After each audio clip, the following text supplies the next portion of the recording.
Chop up the screen. We're going to get to 2K. I'll let people up here. I'm just letting people come in.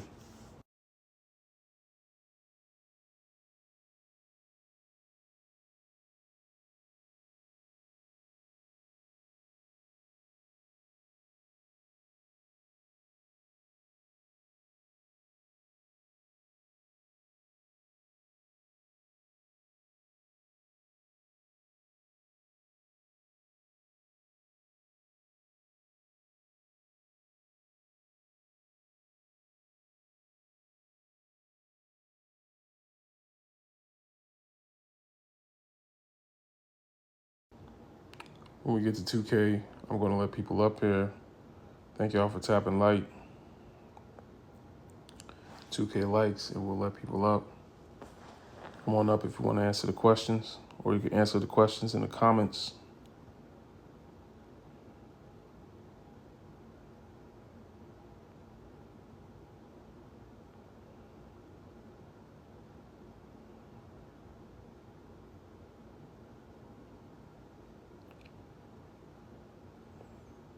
Answer the questions down below.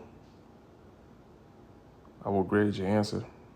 Answer yes, no, no, yes, whatever it is.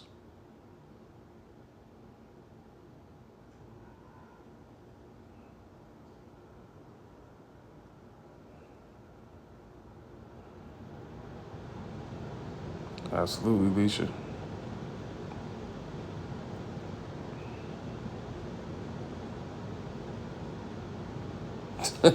Submission. Y'all are funny. 1, yes, but requires a lot of uncomfortable work. Education and reflection. Education to what end? What are they educating themselves on? And to do what with that education? I'm gonna let.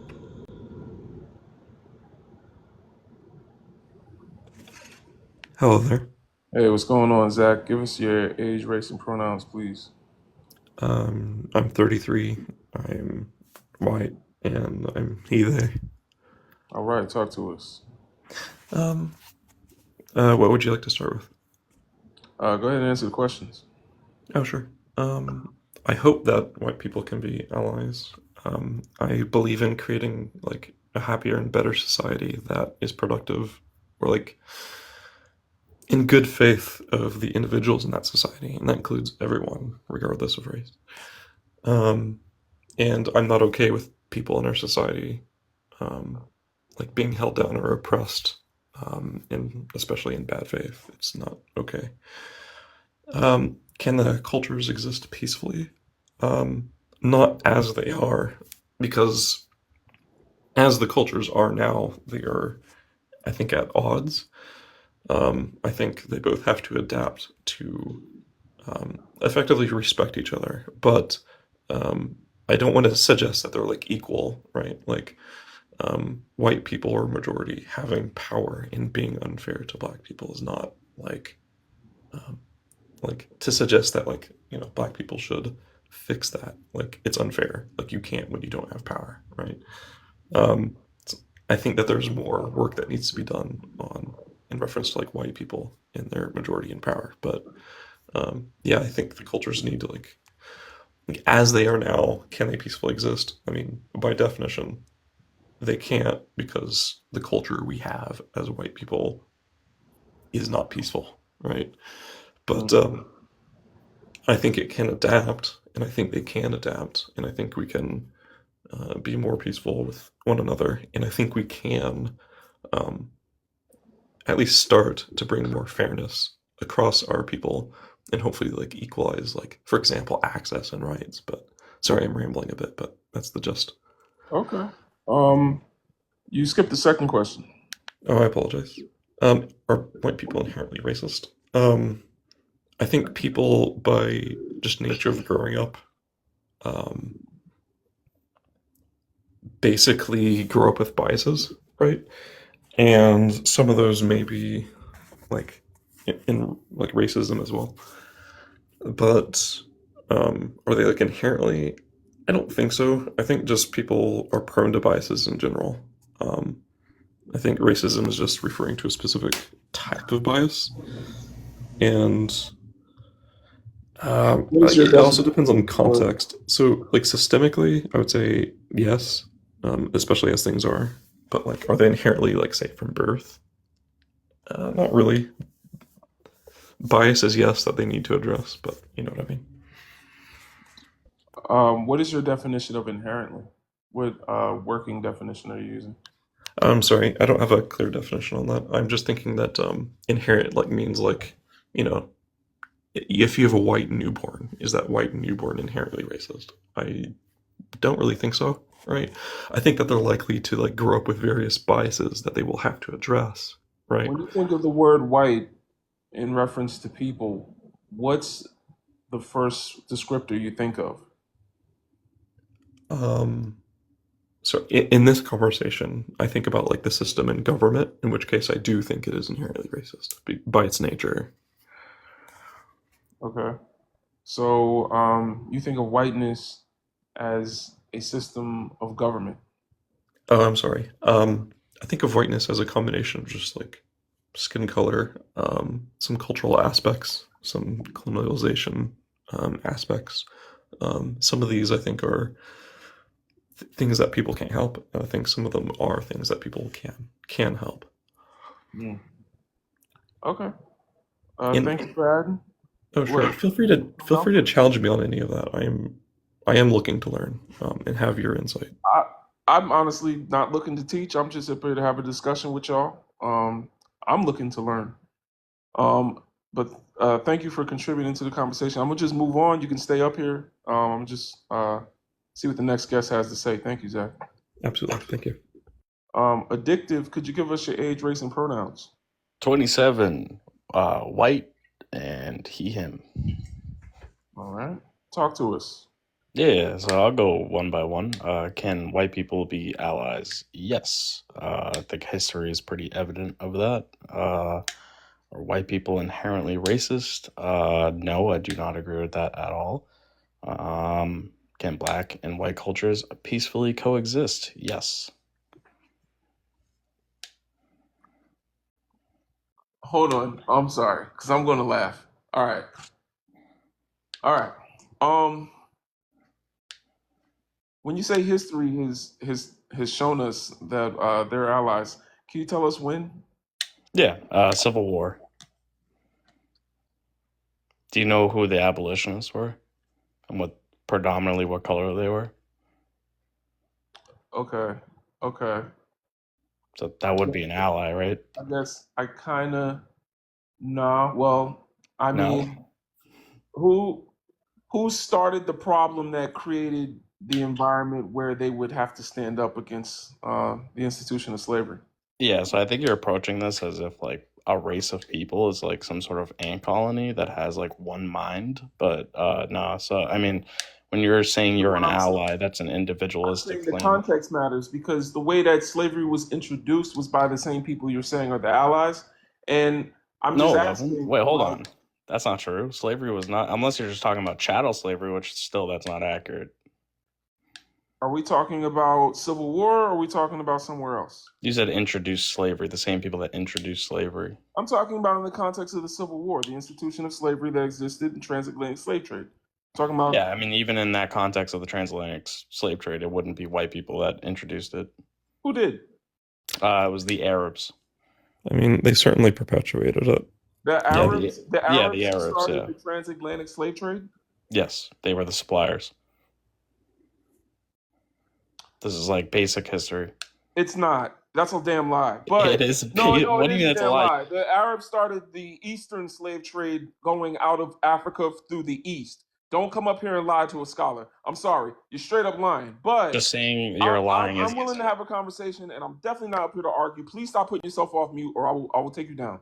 I want to have a civil discussion, but I cannot let you lie and straight up misinform people. Okay, you got to go because you can't yeah. even stay muted. When the host mutes you, stay muted, please. Don't come off mute. We're not even going to do that. We're not going to come up here lying. This man just said if the Arabs started the transatlantic slave trade, then the first slave ship to come to America would have been named Allah instead of Jesus. Look it up. The first slave ship to reach American shores was named Jesus. It was not called the Honorable Prophet Muhammad. Okay? So let's not do that. I'm gonna go to the next guest. That was a straight up lie. Anyway, Amy Carter, give us your age, race, and pronouns, please.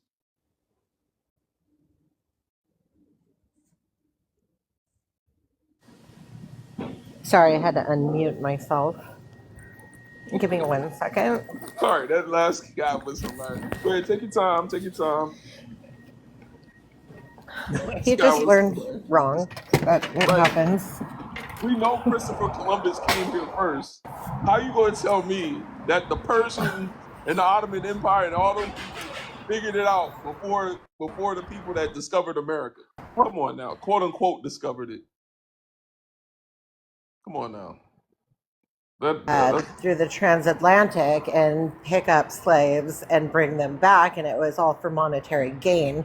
They went through Africa and different parts of Africa, and they bought slaves. We didn't catch your age, race, or pronouns, Amy.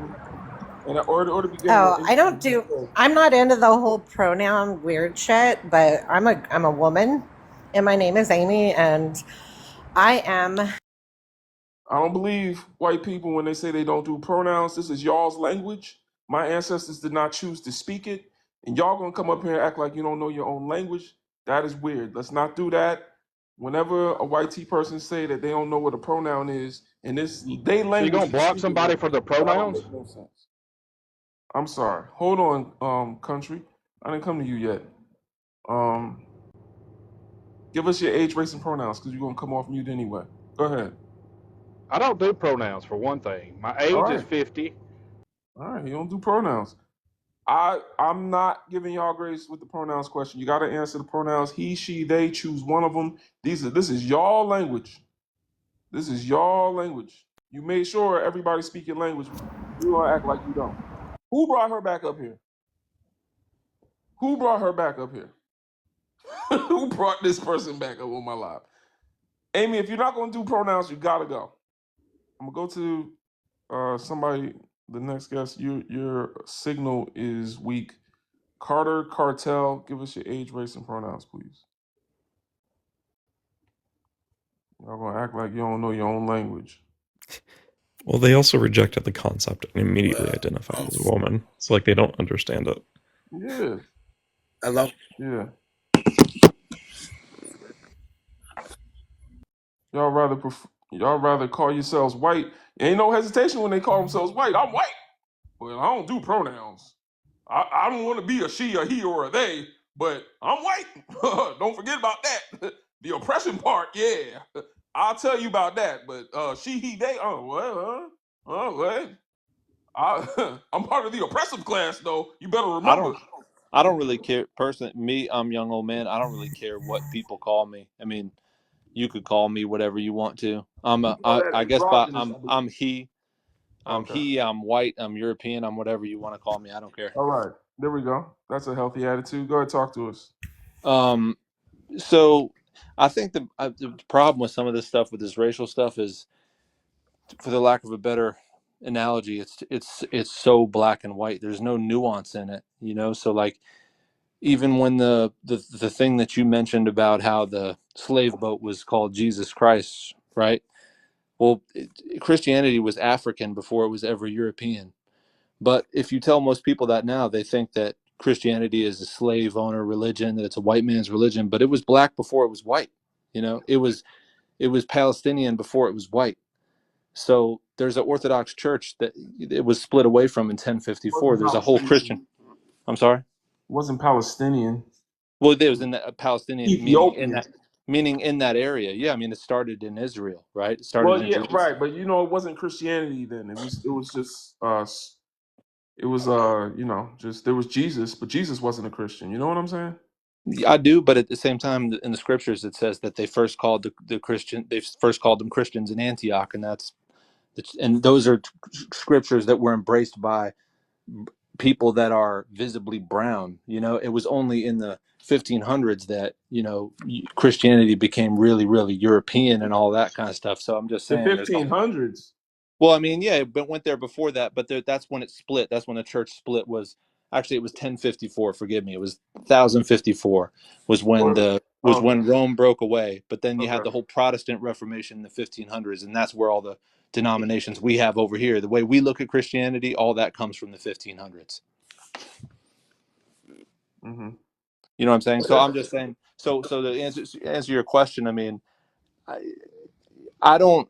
When I look at you, I know that we're different. I'm not one of those people that's going to say, "Oh, I don't see color" and all that kind of stuff. That's ridiculous. You know, I see the difference between people, but I also can't put people. I cannot look at you and say that I think I know anything about you other than what you look like. I can't make assumptions on your character or your intelligence or anything like that based on how you look. And I just think to do that to anyone is bizarre to me, regardless. You know what I mean? Whether it's black to white or white to black or whatever you want to call it, to look at a person and make assumptions about who they are based on those physical characteristics. Now, I can make assumptions about what you may have experienced in this country or in different places. I think that's fair, right? To say we've had a different set of I'm experiences. sorry. Where has he made assumptions here? I'm not saying he has. Oh, okay. I'm Sorry. just giving my viewpoint. I'm not arguing with him. Okay. Okay. Yeah. I'm just saying that's my basic overall opinion is that we can't make those assumptions. If as long as we don't make those assumptions about each other, then we have the possibility of being allies in some sense. But from the minute we do that, then we become separated. And I believe we're becoming separated by social categories and not actually by truth. And what happens when we're Say that again. The truth. Give us your age, race, and pronouns. he? All right. Your age and race. I already said I'm 22, bro. All right. Race.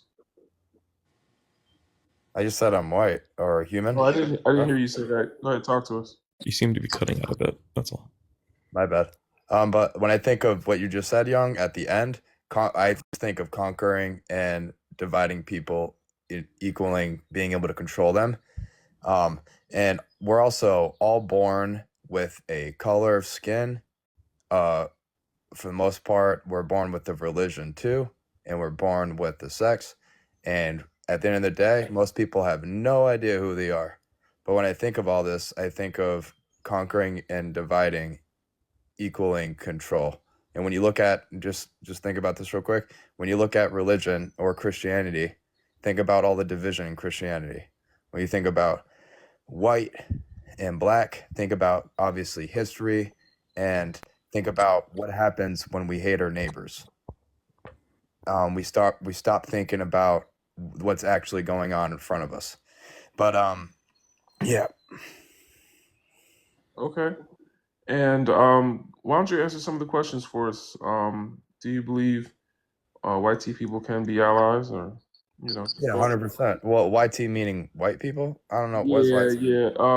I'm trying to limit how many times I bring up the word, but yeah. All right. Mhm. Because I got you.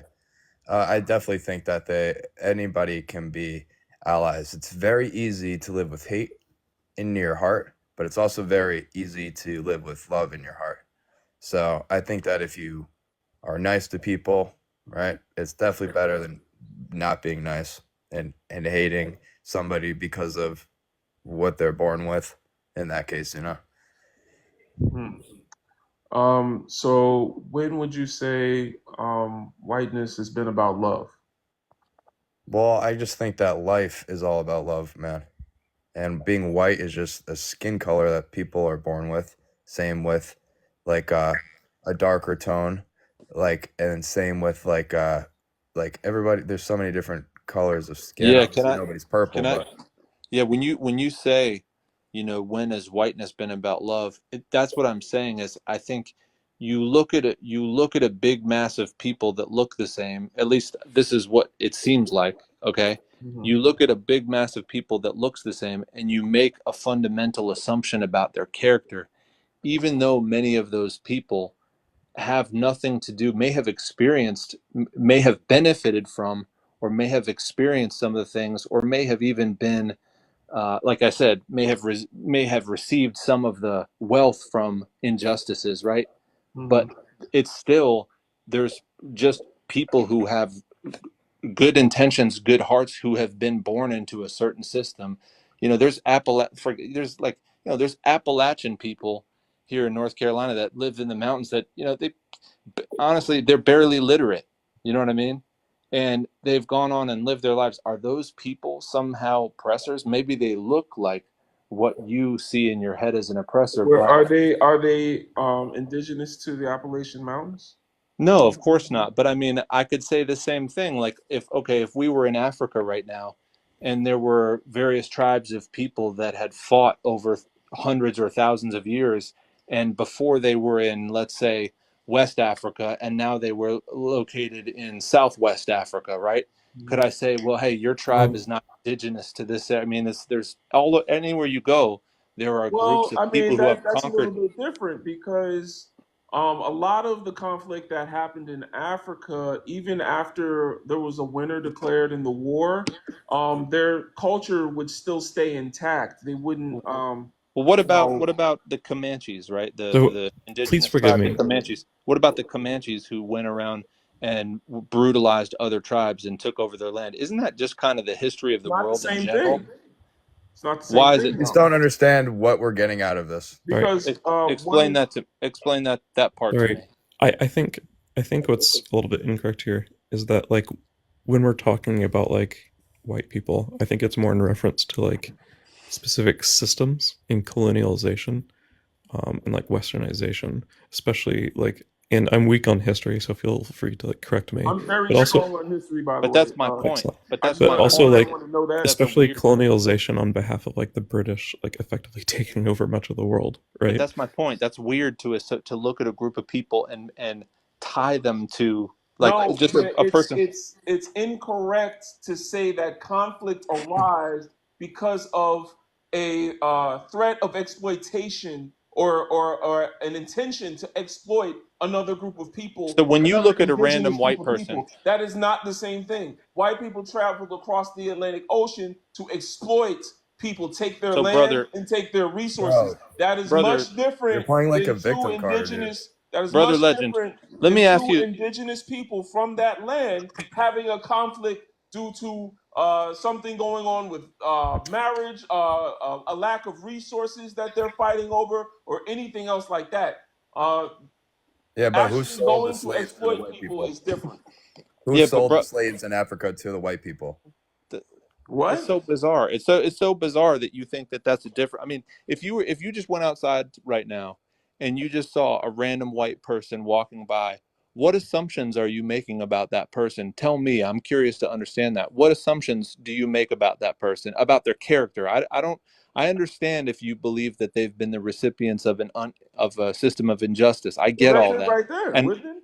Wouldn't that be but it? and I could even agree with you in some Yeah. regards in that way. But I'm just wondering, are you making any assumptions about the character of a person based upon their DNA? Uh, I would say that the people that have historically made assumptions based on the character of people, based on their DNA, are the ones you should be talking to about things like that. But do you, is my question. I I'm I curious. think his entire point is Hey Zach, hold recognize. on a I second. think Hold on. his Hey, entire point is hold recognizing people that are like on. that pay into the system of oppression. Oh yes, yes. Well, I know that a white supremacist has three different tactics: lie, deny, flip. Another term for it in psychology is Darvo. So Are they're either going to lie and say something right? Are white that happened differently. They'll put a are spin white on it. are They'll white deny and say that something that happened historically did not happen, or they'll flip it and start asking me if I'm a eugenicist. are white people biologically evil? That is biological characteristics being applied to a group of people is something that the Christians you love so much have done far before So my you're live went okay. live. Okay, so Okay? you So agree that you that's need to ask them about that. Don't uh, come here and to me ask me, the that's a victim of that's a cow- eugenicism, that's a of cowardly move. eugenicists. Don't That's a come cowardly here. move. That's a cowardly feminine move to not be able to answer a Feminine question. move. That's What? cow. You can't say yes, I do or not. Why don't if you believe it, why don't you say, yeah, I actually think that white people are just kind of born evil. Just go ahead and come out with it, or say Why would you Right. ask me that It question depends to on begin with? context. because the way Culturally, sure. There's it's an exactly assumption. There's an assumption what you're asking. in that question. In asking me that question, you're projecting an idea onto me. No, the reason I'm asking you that question is because the way you speak about people seems to infer that. So I'm curious to understand your reasoning, and that would help me clarify it. I'm not trying to give you a gotcha. I'm saying, hey, you speak about people in very broad and generalized terms. So I'm curious, does that come from, do you believe that that's rooted in genetics, or do you believe it's rooted in socioeconomic and historical occurrences? All right, they don't like you. They ain't like him. Nobody stayed up here but Zach, man. Shout out to Sister I'm Stella sorry. with the five Panther paws. I think he was just being dishonest. Like, I mean, obviously he was, but like, he was trying to like ask you specific questions about, well, is it about their skin color? And like the entire conversation has effectively been culture and oppression, right? And like abusive societies or systems, government. And like Yeah, he's asking you about like specific, like, oh, but like, do you judge people like this as an individual? Like, that's not the conversation, though. right.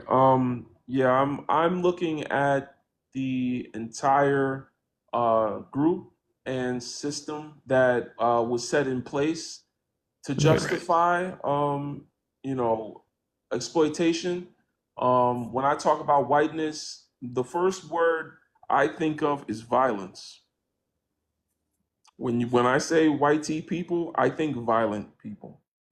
I hear you. And history has shown me that time and time again. Do I believe white people can be allies? Do you believe a tiger can be a vegetarian? I don't think so. Until the term white tea, or you know what I mean when I say that term, until that term no longer exists, until I say, oh, I'm a black person, and people say, oh, what do you mean? You're wearing black? What is, oh, wow, yeah, I heard at one time in the world there was a thing called race, and there was black and white people. It was so silly. When we get to that point, then we can talk about coming together to do something. But in the meantime, while black oppression is still going on, that term, which is used to denote a superiority and a privileged social class in our world, worldwide, is going to be a violent term. We cannot be allies to something that is basically white people fixing white mess. You make the mess, you clean it up. If I help you clean it up, I'm the ally. If I help you clean up racism, I'm the ally. And that's another problem with a lot of the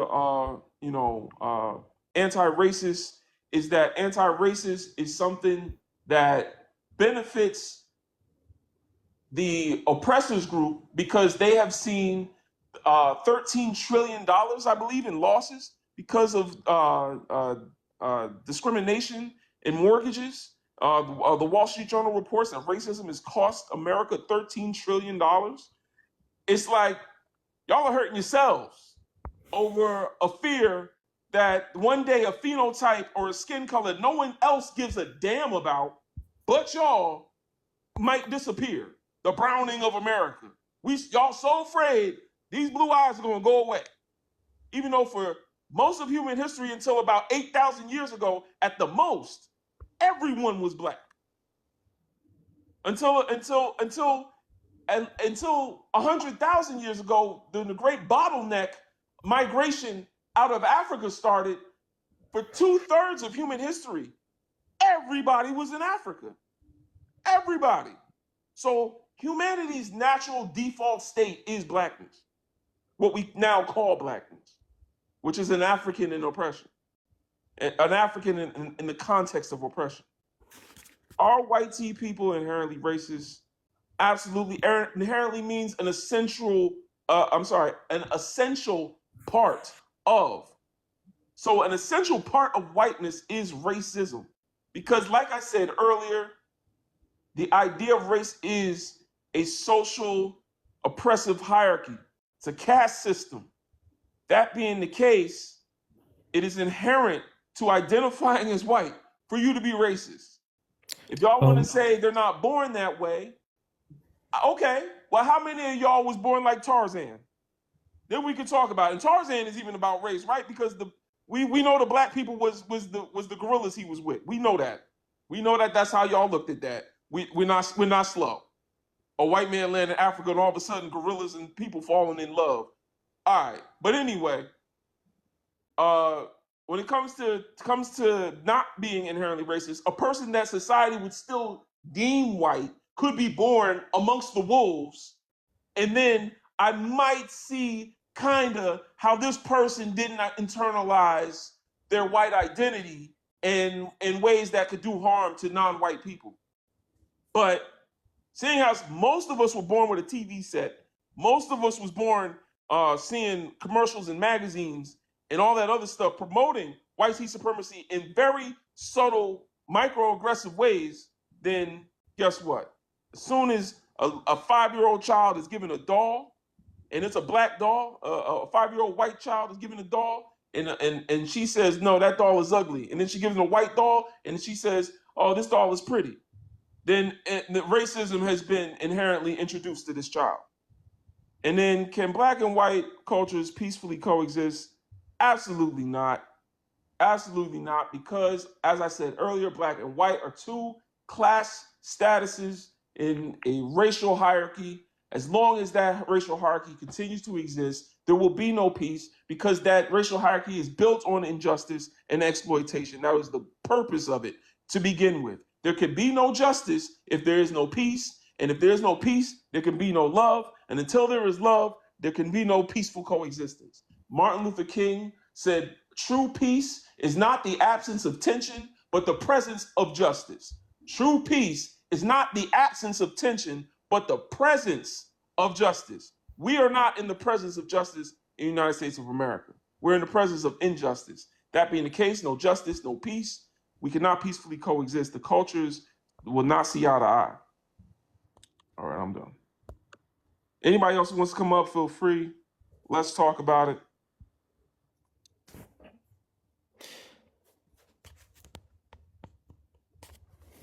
What is white culture? White culture is exploitation and justification of that exploitation with a phenotypical idea of who's superior based on phenotype.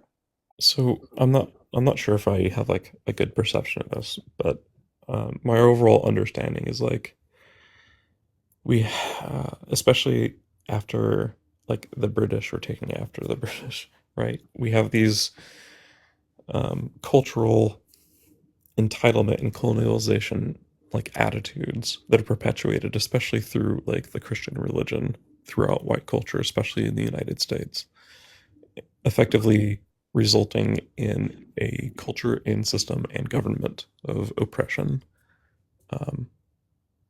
like systemically. And from that angle, Institutional. right, it's an institutional like attitude of colonialization that literally gets imparted upon our children. So I view it very much as a like a cultural issue that we need to like root out like the sense of entitlement or colonialization, like from our teachings in our country. But I'm not sure how to like. I personally, like, this is ignorance on my part. I am personally not certain how to go or tackle. I'm not sure how to tackle removing that colonial attitude from our culture. Like how do you teach people that? How do I reach people on a large basis, right? You know what I mean? I'm gonna wish y'all the best of luck, to be honest. As far as that, you know, I think what would you say? What would you say if the entire world were to look like myself or I don't know, Beyonce. What would you say if there were no more white tea people? Like, what do you think this is something the community you're talking about would embrace, or do you think they would deem that as erasing history or heritage, or like, what if America still had the same systems, right? But um, everyone's skin complexion looked more like Michael Jordan. Like, do you think the Mormons in Wyoming would could be taught to embrace that? Can they be taught that? Like, sorry, can like Mormons be taught to be more accepting, right? I mean, I'm saying Mormons because I'm thinking of a closed off I'm culture sure rooted in white supremacy. it's Like hard. It's a long fight. I think it's likely to take generations. And as for me personally, like I have no value judgment about like the exact what's the term, like this, the makeup or denomination, the hmm. exact makeup of like the world or like the skin color of people, like in Why an are white ultimate people reality. I don't place value judgments on those realities, right? If white people didn't exist, I mean, I don't think I'd care. why are they racist? Why are white What, people racist? yeah, like what do you think is the reason about it? I think it's a matter of like ingrained um like culture and indoctrination, especially through religion. But why do you think like cultural indoctrination is usually um like kind of like a consensus amongst the So group? You know what I'm I saying? Like how did that like become popularized? What resonates in the white community about culture and indoctrination of supremacy? I hear you. I think like due to some sort of like geopolitical and or economic like influences, again I'm weak on history, Mm. that maybe like the foundations or functions of like building up cities and um uh I don't want to say civilization because that sounds like it sounds connotative as if to like apply more value. It's more like the buildup in density the of cities means like an acceleration, right? So I think just by nature of like geopolitical and economic influences causing like an acceleration in buildup of like some technology, and then the colonialization, I think, as a result of that power, right? I think has created like this imbalance that allowed like the British effectively to like spread across the world, invading many countries and spreading what they viewed as like might makes right kind of thing. And now we're at this point where okay, we've largely settled the world, but we still have like these colonial influences, or like bases or foundations where people are like, okay, this is what it means to actually have You like think they settled the world? uh, not entire like I'm just aware of Britain having like a pretty large history in like invading much of the world. I don't Yeah, want to say you said you're weak in history, so I don't want to set you up. oh sure. Go I ahead. don't want to say settled as much, more just like I know that the British like literally invaded countries and tried to like override their cultures, right? So Yeah, everywhere European touches, they try to do that. Fel, right. give us your age, race, and pronouns. 31, black, and she, her. All right, peace. Talk to us. And well, I just want to say quickly before I ask my question, Stark, it wasn't the British that invented racism; it was the Portuguese. Yes, so I just wanted to clarify the last one there. Can black and whitey cultures peacefully coexist? Now, I'm guessing because I think you guys are Americans as well. I'm not, but I think you guys are. So if we're speaking about whitey Americans, what culture are we speaking of? I would say it doesn't stop in America, but that's a good question. So the markers of a culture is food, dance, music, worship, land. An ethnic group can be geographical. Yeah. ethnicity, or it can be a linguistic ethnicity, and then there's different ethno-religious groups and things like that. So religion was stolen from other people, land was stolen from other people, and Yeah, that's even what. yeah. So basically, it's just stealing shit. To be Yeah, honest. I mean, May I because summarize? wait, that's why I specified especially American white people, because at least, so I'm not giving Europeans too much credit, but I know there were some cultural things No, happening. no, they just stole a lot earlier than Yeah, America. exactly. But so yeah, SAC, for example, then what is American whitey culture? Whitey culture. Um, Again, I don't see the distinction between American and European. It's just they did it at different times. As far as creating quote unquote culture, I the think Moors brought culture to Europe. They didn't even have their first college until Africans came there. So, Fair enough. what you're saying is European culture is really just black folks was in Europe Yep. and You're right. You're right. civilized Europe. You're right. You're right. You're right. You're right. Because I I mean, think even what the we're chattel largely slave, referring. I even apologize. the chattel slave was here before America. I think it was last in the Americas. But so you're right. I'm sorry. So whitey culture, what is it, Zach? Can you specify I it? think we're primarily referring to like colonial views or attributes that are deeply embedded within United States culture at large, right? And these attributes, I think, also exist in Europe, and I think they're a result, effectively, of certain powers or governments having formed like certain systems of power that were able to spread very rapidly I'm and start taking over other cultures, allowing their attitudes to like spread like wildfire. So I think we're just trying to clean up after that. And I okay. think the US was even founded in that. So I think it's going to be a hard fight. Well, They yes, start, but they start cleaning up. I'm not asking about colonization and stuff, though. I mean, I'm European. I'm asking about whitey culture. Can you tell me what is whitey culture? Any food, anything? I like, Oh, it, I mean, I don't think there's necessarily a problem with like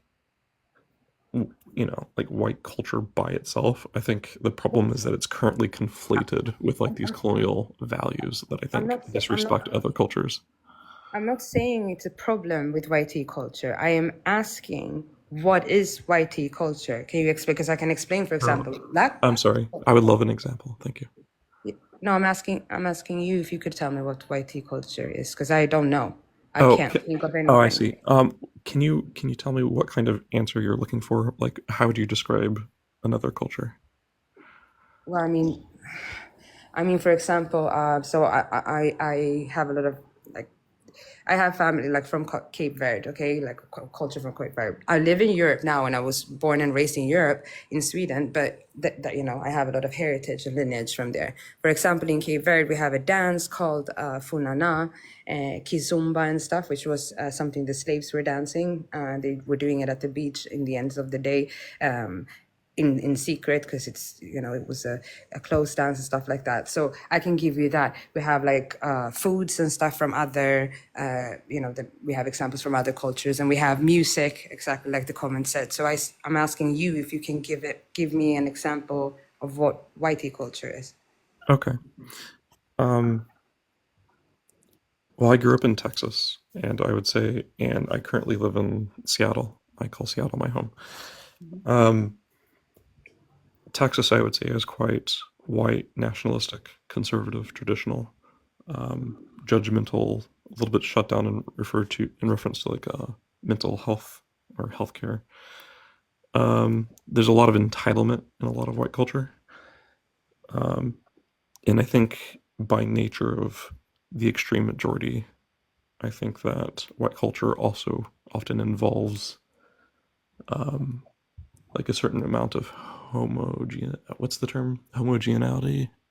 Homogeneity. Yeah, thank you. Just they're used to seeing white people around them, so they don't know how to identify with or welcome people of other races. And Texas was Mexico before, right? Yeah. Yeah. Texas has been part of Mexico, yes. Yeah. So Hmm. So again, I am genuine. This is not me trying to put you down or anything. I'm just genuinely asking because the topic came up with some friends a while ago. So, and I really couldn't even answer myself something that is from like coming from and is a part and big part of whitey culture, except for colonization and stuff like I that. heard him speaking earlier on whiteness before colonization. And I just want to say that whiteness has always been a tool of colonization ever since the papal edict that created, the justification to steal land based on, non-Christian phenotypically presenting people. They would say that if you had dark skin, you were non-Christian. You weren't Christian. Yeah, the So association with purity, I think, is extremely toxic. yeah, so that means that whiteness. There's an account from ancient Rome where the people that, if you want to call them a group, right, based on phenotype, before colonization, the Romans called them pink-skinned barbarians. Yeah, yeah. So if anything, they'd be considered that. But when we talk about whiteness, immediately we're talking about colonization. There's no way to separate the two. I'm stealing. Yeah. All right. Okay. Yeah, I just wanted to clarify and ask this since it came up with some friends a while ago, and I couldn't think of anything except the two things we just said. And the Romans calling them pink-skinned barbarians. Remember, the Romans, they considered themselves olive tone. Yeah. Italy's a little closer to Africa. It is. They still do. Because I was brought up in Sweden, but I live in Malta now for the past 10 years, which is a very tiny place just under Sicily. So Italy and Sicily is very close. And both people in Malta and Italians, they're still like, when we speak about race and stuff, and we say, but you are white, when we are speaking about race, they straight away go, I'm not white, I'm olive skinned. So it's like, it's still lingering there in the Italians. I view this as like I view this entire thing as like a cycle of abuse, right? That white culture is, white people currently make up the majority, right, in the United States and Europe. That we have maintained and we perpetuate systems of unfairness and hierarchy, right? But whether it be like the Romans, the British, the Caucasus people, or like in the U.S., right? My goal would be to just break down those roles, that strata of people based on It didn't value have hierarchy. it didn't have to be like that. Seeing as race is something that was invented, it could have not been that all of the white people were white people. It would have been ethnicity, the country where they're from and stuff. But race was So invented, and that is why we're using these categories now. I have a question. Basically, I think the concept of race is kind of a little bit inevitable. I don't want to say that the hierarchies are inevitable or should be enforced. No, absolutely not. I think that people are naturally a little bit, for lack of a better term, tribal. We identify with people in these like very animalistic ways, right? I think I think that's often. I'm sorry. I gotta say, I don't mean to interrupt you, but I gotta say, Please this do. is very typical. Europeans and their descendants tend to think that the whole world thinks like they do. Yeah. And in a natural way, they do it in their movies all the time. Alien invaders come from space and they're going to take over and colonize Earth. Because you can't imagine a civilization with better technology coming to in peace. Like it's always, nah, they're coming to destroy. And then you make movies like Avatar and Yeah. like they really think naturally, like every the person that has better technology or just whoever comes has an intent to exploit or take over.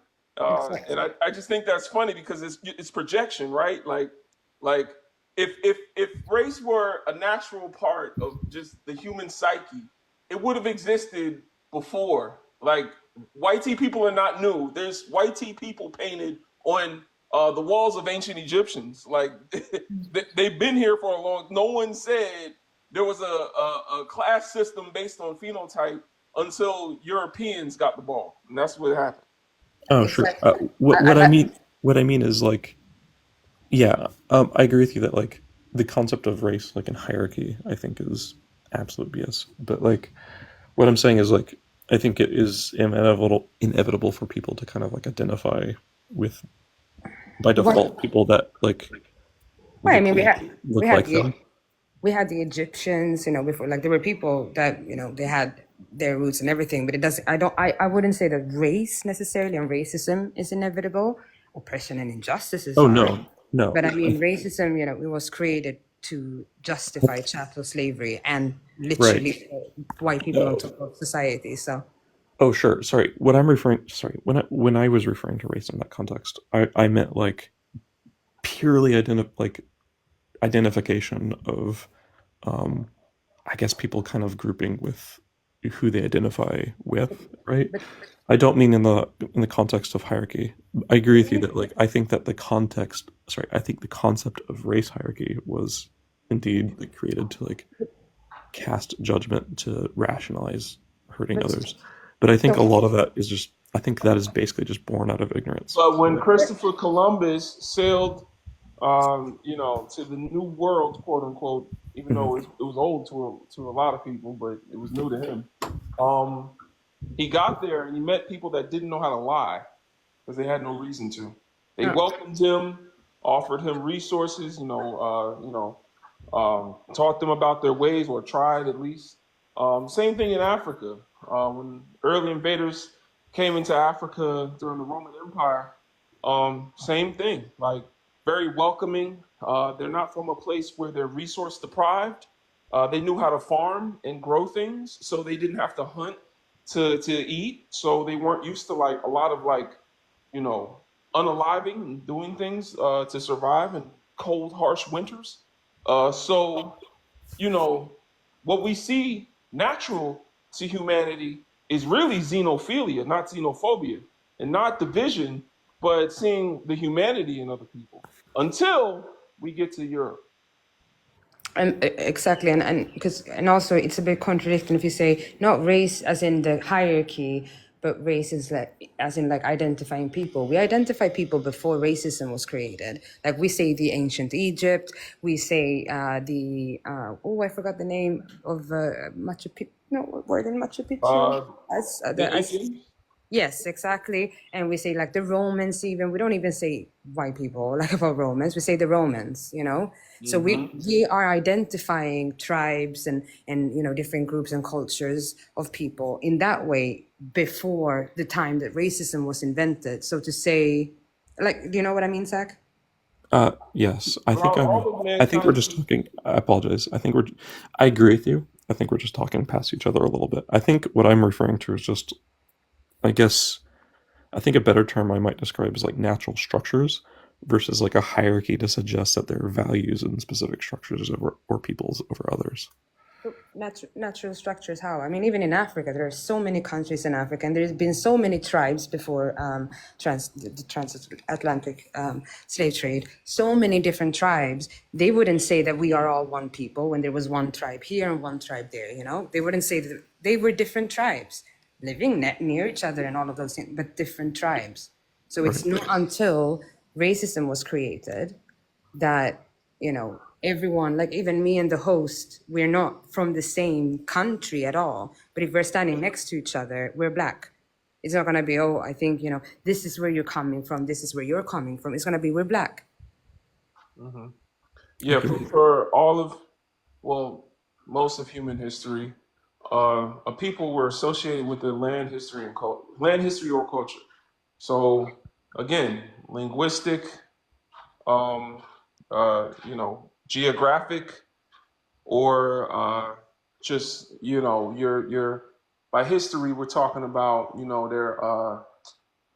their culture could also be part of it, but think of the 12 tribes of Judah. You know, they considered themselves a nation. It wasn't until Europeans came around telling people that you could own land that it became about where you were born, you know, because they were going to places they didn't own, having children, and then they had to tell the child, well, you're born here, so this is your land. Like, that wasn't a thing before. Like, Yeah. was, you know, you had to actually be from that land. Like today, the people we call Americans are European settlers on American soil. They're not Americans. But you know, By the way, I agreed. I agree with like the alien movie thing. That's something that like irritates me because it's like if you have the ability to travel between stars, it's like why would you bother stopping on a planet like Earth where you have to fight someone, right? If you want resources. Further, like it's like saying that you have to fight ants for the resources. Like the amount of power in traveling between stars is just ridiculous. It's a lot of fun, but yeah, all sci-fi is colonizer corn. You know what I'm saying? Corn hub, yeah, colonizer corn, because it gives them the ability to empathize with either the oppressor or the oppressed, like Handmaid's Tale. They made a whole show, Handmaid's Tale. I don't know if y'all remember this show, but Yeah. they made a whole show about white women getting treated like black women, and I think it actually won an Emmy too. One black woman. Yeah, The whole thing. And she becomes Schmeckswerker. So it's horrifying. yeah. They want to fantasize like y'all wasn't the ones cleaning their kitchens and being treated the exact same way, if not worse. But no, you know they get to empathize as both. Same thing with Avatar. They get to kind of be the good colonizer. It gets really. Avatar is a wicked movie, man. But anyway, all right. want to jump down so I give space in case someone want to come up. But thank you so much. Peace, sister. Thank you for coming up. Thank you. All right. Peace, Zach. What I was thinking earlier is like, I think societies or peoples are. I think it's inevitable that they build structures, right? The thing that I particularly have a problem with are like the colonial attitudes, or what I might refer to as like antisocial attitudes, where people feel entitled to take over other people, or either replace them or take from them, and like the entitlement, for example. I keep referring to like the British, right? But like the entitlement to like the British or various like conquests to like spread in order to like they rationalized it as religion, for God, gold and glory, right? But their entire attitude though was like entitlement, right? And the idea that like somehow their structure, their society is better, right? It's not reasonable, right? It's not logical. It's indoctrinated. It's really just destructive and cruel. Inhumane. Yes. What's up, Jazzy? Give us your age, race, and pronouns. Age is 30. Race is black. Pronouns is she, her. And I guess ethnicity is Cameroonian. Okay, talk to us, family. Yeah, the British was pretty. The warmongers, they're pretty crazy, but the British weren't the only people. The Nordics were involved. French was involved. Belgians were involved. Sorry for my stuffed up nose. I'm a little sick. Oh, you're fine. Sorry you're sick. The Iberians, like the Western Europeans, they were worried against the Iberians to take over the slave trade. So Dutch, Netherlands, they all like Sweden, the Danish people, they don't really talk about it, but they were involved for well over a century, and they were like basically. Who we now call the Palestinians were involved. I've heard that. I've heard the Palestinians are involved, but I don't really have any Heavily involved. Look up the Zanji. historical. Look up the Zanj Rebellion. It's the largest slave revolt ever in history, and that happened under the Ottoman Empire, which we now call Palestine. Oh yeah, I'll definitely look at it. I'll definitely look it up. But yeah, I mean, I don't know. I think this racism, imperialism, colonialism, it's just too much at this point. I don't honestly, sorry, Zach. Me personally, I don't I don't have these conversations with white tea people because a lot of white tea people clear out their own history. You know, you guys don't really delve into your own history, so you can't really talk to someone who does like is always looking forward, never looks back, never looks to fix anything. So it's like pointless. And Yeah. then what am I arguing with you for? Like, you're obviously gonna be like, it's gonna be all about me, it's my world, etc., etc.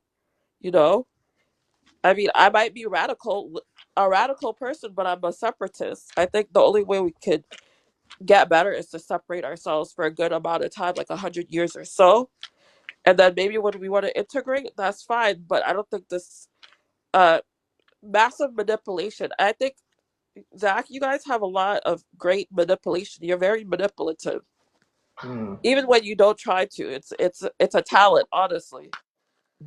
But yeah, I would say my part. That's it. That's absolutely correct, man. Liberation means separation. Liberation means separation. I was just watching Malcolm X speak on that earlier, sister. So that's my word of the day. Go ahead. I'm just scared that separation might mean like isolation, segregation, and like. You know why you think that? I don't This is know. what I was saying. This is what I was saying earlier. It sounds to me like, I mean, maybe you can let me know, but sounds to me like, once again, Europeans and their descendants tend to project onto other people what they got going on and assume that when two things look the same, that their reasoning for doing it is the same as everyone else's reasoning for doing it. For example, if a man is drowning and he's drowning in the water, do I go and run and get him a glass of water? But then that would be doing harm to this man. He's drowning and I'm pouring water on him. And then there's another man that's dying, unalive of thirst, and I go get him a glass of water. I'm doing the same action, but one is an act to heal and one is an act to do damage. Europeans and their descendants, because of that lack of knowledge of history, it seems like just like to look at the action and vilify that instead of looking at the context.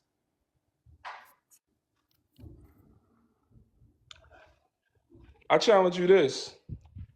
Next time you watch Jason or Halloween or Freddy Krueger, ask yourself, is the person running away from Freddy Krueger participating in segregation?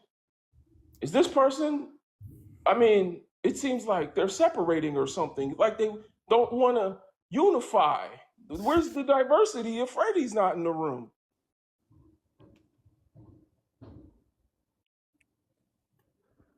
Pusha P is hilarious. Official Pusha. That's funny. But yeah, so I'm not just saying like that if people want to like build up their own society, that they shouldn't be allowed to. I guess what I'm saying is like, I don't see how it's practical. Sorry, when I say it's practical, I'm referring to like the idea of people just going off and having their own like society. I don't know how that's going to be practical for people across, like Black people across the United States, to be able to do. Like, what do you mean by practical? I mean, like, Logistically? in the United States, I would like to improve upon, and like solve what I view as like bias and racism across our culture. But I don't think it's practical, like the idea for like Black people just to like isolate and or like set themselves up Right. No, no, and I then understand come that. back. You know what I mean? You feel like it's not practical because I guess at some juncture you feel it would be non-constructive. I want to know, what do you feel would make it impractical? I mean, right. So like if so imagine like a movement like started today where Black people across the United States wanted to like either migrate or move to like and started buying up land like a specific state of their own and forming Buying their up land. own right and like You're saying in a specific state they would buy land. perhaps I don't know As but soon as like they bought land, that would be non-constructive, right? Because we're I'm, paying our oppressor for land now. I'm not saying it wouldn't be like constructive. It's not my place to judge. I'm just saying like I'm not sure if it's practical and I'm not sure that a lot of Black people would want to I do think I that. think what you mean is they should take that land for free. Imagine a movement where they were taking the land for free, and like that seems like a better, speaking more to your scenario here, like to a point you would try to get across. Like, we're talking about Black liberation, and if you're going to talk about that, why are we paying the oppressor for land? That's kind of ridiculous. I was thinking at it from the perspective of like kind of creating your own like safe haven and society where you can have safety. Mhm. Like I'm not against that, absolutely not. I'm just saying like I don't know if it's practical or accessible for What makes it people. impractical? I mean, like, sorry, I'm treating this very, what's the term? I'm taking this very directly, right? So like I'm imagining like, okay, imagine if all the, for me, I'm imagining all the Black people across the United States, like traveling somewhere, creating their own corner, like creating their own society, and like developing on their own without like a white influence, so that they can have their own safety finally, Wow, right? I wonder how that would work. I mean, Right. Well, I no white people to influence them, man. right. Whew. Can Um. you imagine that? Can you imagine a world like that? Well, what I'm saying is that like it just seems like hard to even start that. I'm not against it. I'm not saying that like society shouldn't be allowed to try that. I'm just saying like I think it would be hard for people across the United States to even like do that. Why would And it be then hard? I mean like organizing organizing a thing of that size in order to like create that society is like hard on a large scale. And like organizing like the land without like fighting. Why would it be so hard? Is what I'm trying to say. Like, what is going to make this impractical? Why would it be so hard? We've seen Europeans do this time and time again. We've seen other people groups do this, and actually, the African Americans that you're talking about were doing this long before Europeans even existed. Them and their phenotype. So, why now would that be hard for African Americans to do? I don't think the organization like exists currently, and I think it would be hard to build up without a lot of fighting. And So basically, you're saying it would be problematic because y'all not going to want to let us go. I mean, I have no problem with you doing what you want to do. I'm just saying like I don't think it seems like if I want to like sorry, I don't want to go to Florida, but like if I want to go across the country, right? It's expensive. I have to travel there. I have to like survive to get there, right? And then further, it takes a lot of energy and work to like organize a community. And then it takes further work and energy for us as a community, or you as a community, to build up like your own systems or societies of like government, your own buildings. Why would we have to build it? I'm sorry. Why would we have to build it? I think it's going to have to exist in order to have like many people living together, right? Mm-hmm. Well, I'm saying you're talking about systems in society, culture, things like that, things that make a community cohesive. Do you think these structures don't already exist in the Black community? Do you think we have to start from scratch, like some people that just spawned yesterday? I don't think you'd have to start from scratch. What's cool is it would be a little bit of a greenfield, but you would, like, of course, have access to all of like our history and the tools that we have today to develop your own system as far as you see fit. I just still think that seems like a hard problem, and it's like I think it would be a great experiment to try, and I would love to support it, but I just don't think it's easy or practical. Says Freddy to his victim. Says the vampire to the slain. You know what I'm saying? Like it's I'm basically sorry. it's like Freddy sits down and he's like, listen, I wanna terrorize you in your nightmares. And I know you don't, want me to, and you wanna, run away and move somewhere else where you're safe, but I just think you would have a really hard time doing that, Like I think you getting in the car and all that other stuff, it's gonna make me want to scratch your eyes out. But, I would support it if I could, but it would just be really hard for you guys. You guys are, aren't, known too much for creating these systems. It just seems like it would be quite a task. You know what I'm saying? That's how you sound to me. I'm sorry. My goal isn't to be disruptive. Because what makes you think we're coming to you for your opinion about what's in the best interest of black people? Peace, Khan. You know what I'm saying? Oh, I'm sorry. Like, I like think me, it just right? I would never join a live full of women and say, I know y'all want to talk about how bad getting R-worded is, but I think it would be really hard for y'all to live in a world where there's no R-wording. It just seems a bit like impractical, if a woman were having that discussion with other women, then other women can talk about that debate and probably call her out on a few things for even saying that. But when a man, someone with privilege, enters a space with women talking about unique experiences that women go through, for that man to then say it would be hard for y'all to obtain some sort of liberation or equals standing in the world. I think that's tone deaf. I apologize. That's not quite what I mean. What I mean is,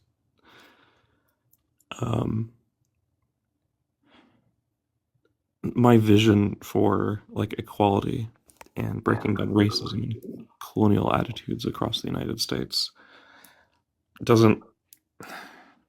I don't want it, and I hope that it doesn't require a large amount of fighting or the migration and separation of I hope it don't matter. I black hope it don't people. involve a bunch of fighting either, because if that racial civil war ever went down, sheesh, you gotta remember the people we're talking about are the global minority. You know what I'm saying? We gotta remember that black people are the global majority. And especially in the next few years, Africa itself is about to outpace China with their baby boom that's going on right now. The average age of someone on the continent of Africa is 20 years old, and I think it's 19 now. I think it's actually decreasing. That's how many babies they're having. So end of the day, you know, it's hard to go to war with the people you need to get uranium from. That would be, shoot, where are we going to get all of our, resources to do war? I mean, shoot, look at Palestine. They're funded by diamonds stolen from Africa. The Zionists, rather, are funded by African resources. Let the next guest talk. Muntu Bantu, peace. Give us your age, race, and pronouns. Say that again. Your age, your race, and your pronouns, please. Okay, I'm black. I'm an African, and All right. yes, I'm 32 years old. Okay, talk to us. Yeah, so just I'm going to answer the first one. Can white people be allies and allies or allies? I'm an African. English is not our language. And then, can black and white cultures peacefully coexist? I think this is This is extremely impossible, because it's just like saying, can a camel go through the eye of the needle? It's impossible. And I'm going to speak from my own experience in Africa. We have separate we have separate residence in my country, and white people live in the best of the best areas. And as a black person, where white people are living, you cannot go and rent or decide that, okay, I'm going to live in this place. It's exclusively for white people, or the Arabs or the Indians. And this is happening in Africa as we speak. They have separate schools as well, only for the whites and only for those who are considered to be, not black. And when it comes to us working together, it's not going to be possible. All these years that they've been in Africa, in our lands, what has happened? Nothing. Some of them, they'll be saying, oh, we want to help. Some of them come here, they said, oh, we are humanitarian organizations. We want to help the less privileged, the what and what.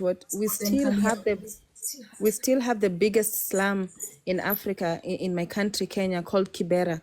For years and years, even before I was born, for years and years, the white people have been coming, all in the name of humanitarian aid. And that slum is still in the same deplorable condition as it was.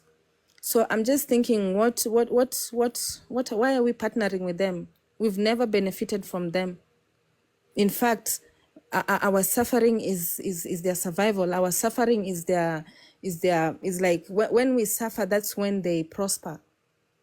When we suffer, that's when we prosper. So they can't be allies. We can never be allies with them. We tried living with them. It's impossible. They're in our lands. They can't even coexist. They can't coexist. So it's impossible.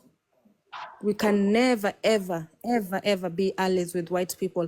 And I don't care when they say, oh, I'm not my ancestors, or I'm not this, I'm not this. But you're still benefiting from what your ancestors did.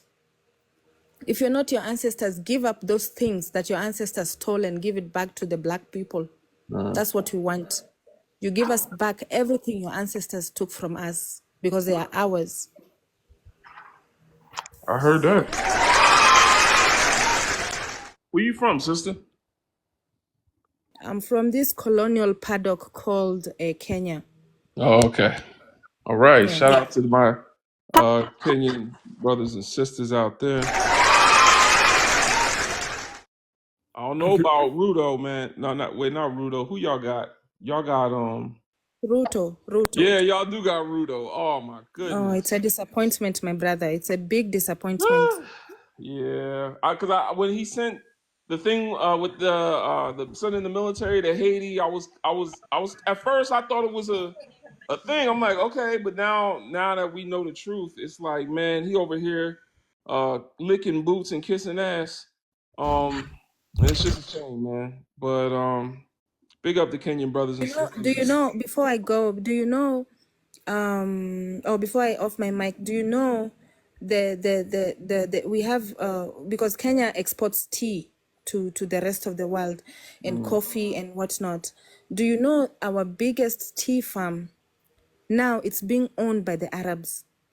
He just gave them the biggest tea farms to the Arabs. Wow. And then listen to this one. You know, all these national parks we have in Africa, the safari parks where these Mzungus come and they watch the animals, it's exclusively for white people.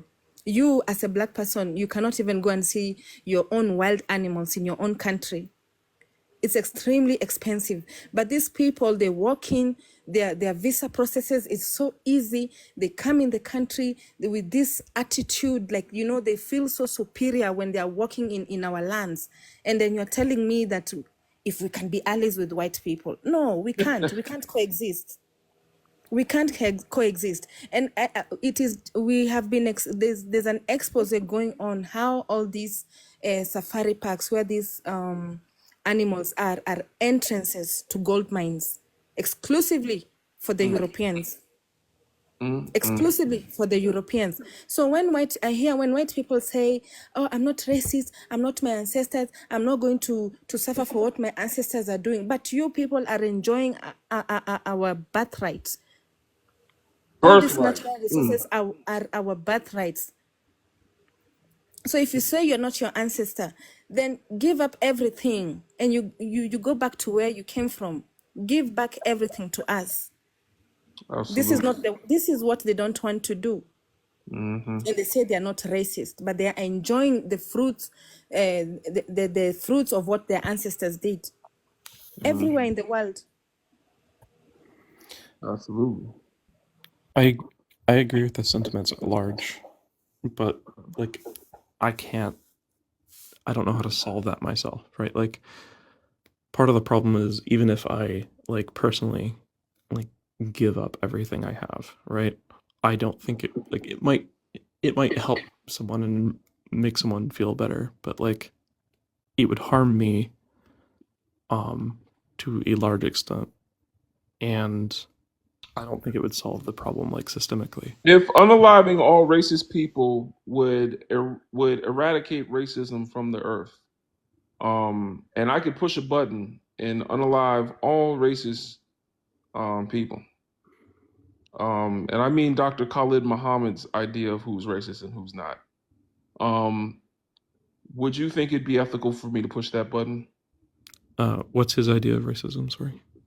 That it is inherent. Oh, I'm a little bit confused, to be honest. If there was a button that I could push that could unalive all racist people, Mm-hmm. would it be unethical for me to push that button? I don't know the exact definition of racism in this case. Like, there are lines for me, right? I think that people grew up with various biases, but I think like there's a line where when people Let me ask Sister Moontu. Moontu, would you push that button? What button? If Can't there press were the a button, button big man. that could unalive all racist people off the planet. I will not just say all racist people. I will say all Caucasoids. I'm sorry. I'm sorry. I just have to say it. Look at the Boom. comments. Look at the comments. Boom, The boom, boom. sisters know. Shout out to the sisters, man. Protecting the black community for thousands of Boom. years, man. Yeah. Big Hey, up to the listening. sisters. Let Boom. me go to the next guest. Kemet, give us your age, race, and pronouns, please. Yes, brother. Yeah, 34. He, Mr. All right. And your race? Okay, now, black, All right. Talk to us, family. African. Okay. Okay, now, when it comes to all lands that have been invaded by invaders, they have to make sure they are in control of services, the food, the police, medication, the things that the population will need. Now, if people that don't like you are in charge of this, you will never reach your promised land. You never succeed in anything. Now, if your enemy provide your services, you're finished. They will poison you. They could do anything they want because they're in control. You know? Now, the guy that was down here saying, if he gave back his stuff, if he gave up his stuff, that wouldn't be good. Now, let me ask him a question now. Was it the Germans, the Nazis giving back their stuff to the Jews, to the European Jews? Was that a wrong thing? Was that a good thing or a bad thing? I want to ask him that You question understand? too. He ran away while you was talking. He ran away. But Okay. Now, listen. Now, racism is based on lies and deceit. These are mind games. Now, for you to deal with these people, it's a mind game. These are games, brother. Now, you have to know how to play the game right. You understand? Now, we all have our ancestral homes that God gave us. You understand? Now, Africa was divided for a reason. Now, Africa is divided. All the next African countries have got their own problems. They cannot help South Africa.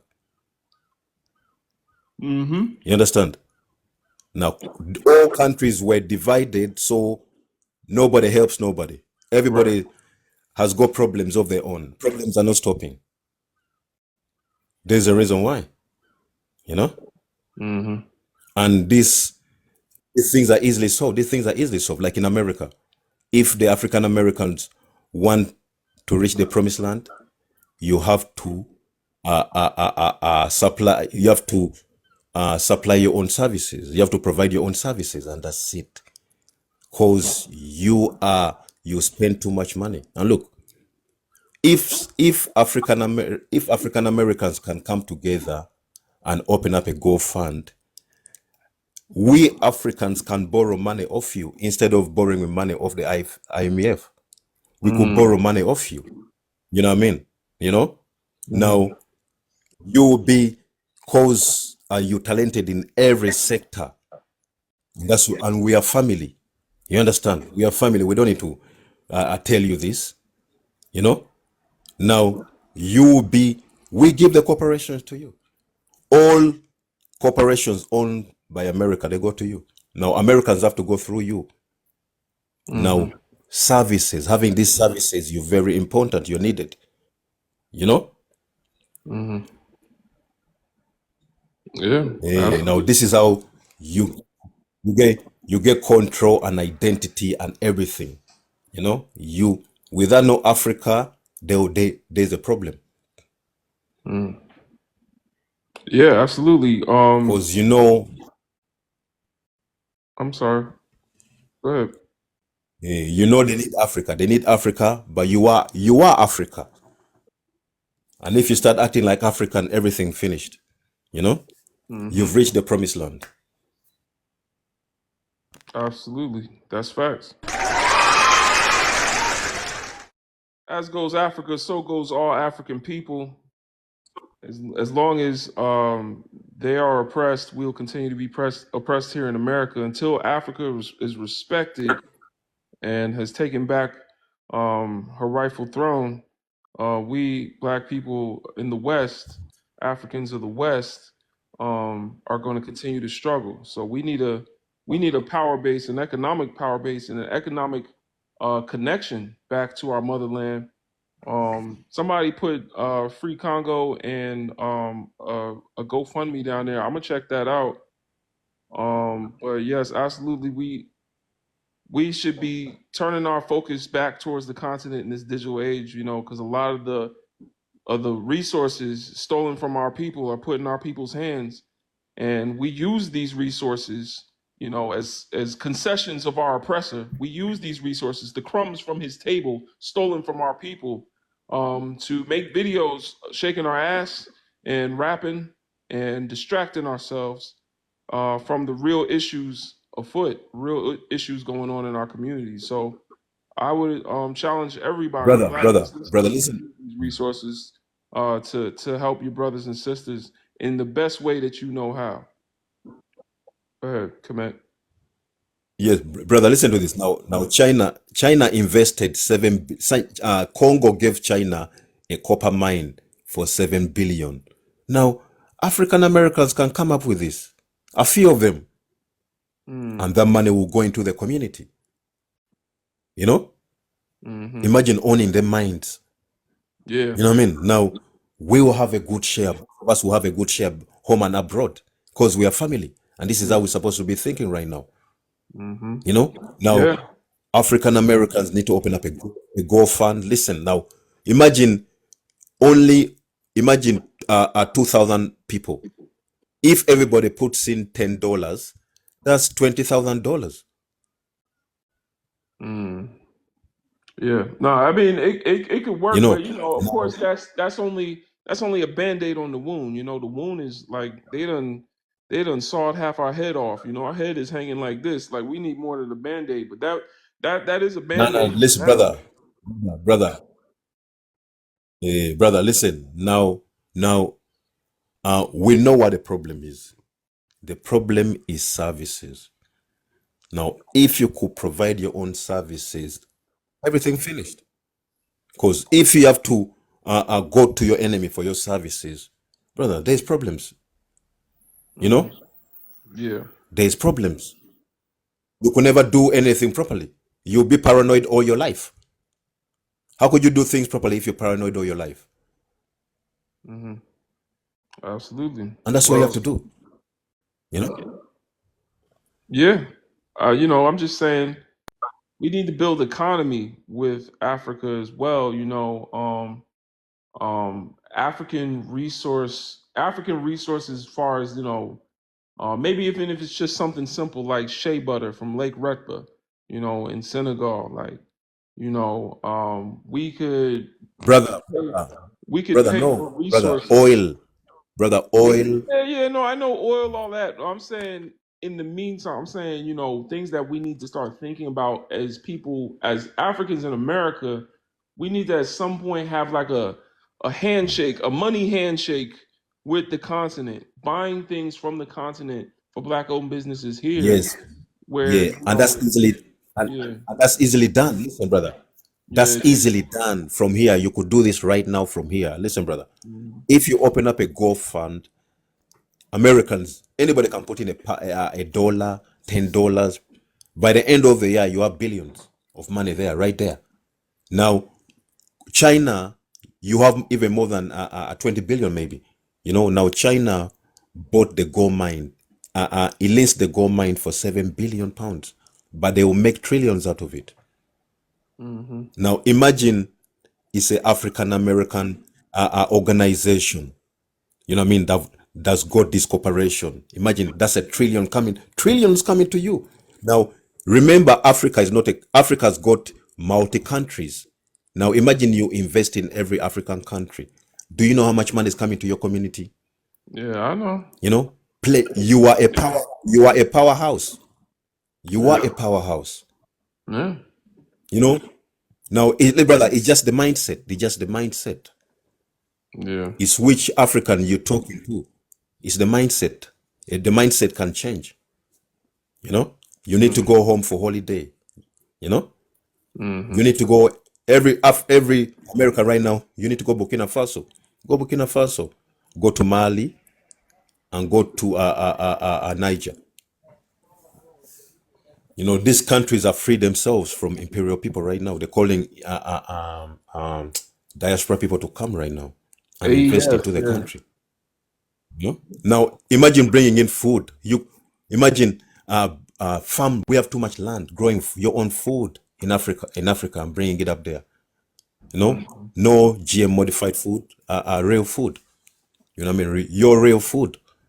You have to Mm-hmm. control your own economy. This is the time to control your own economy. You could bring in oil from every African country. And put this money into your community. Diamonds. All this African American love jewelry. You know what I mean? You should be the leaders of this. Yeah, Make it we yourself. buy it from the Asian people You know? that's from the continent. Yo, we buy it from Johnny Dang in the Jews. Um, Unfortunately, that's where the rappers buy it from. But hold on, I got another Yeah, guest. that's why we need to. No problem. Okay. Yeah, hold on, we got another guest. Official Pusher, go ahead, give us your age, race, and pronouns. Oh, I think he just disappeared. Official Pusher, give us your age, race, and pronouns.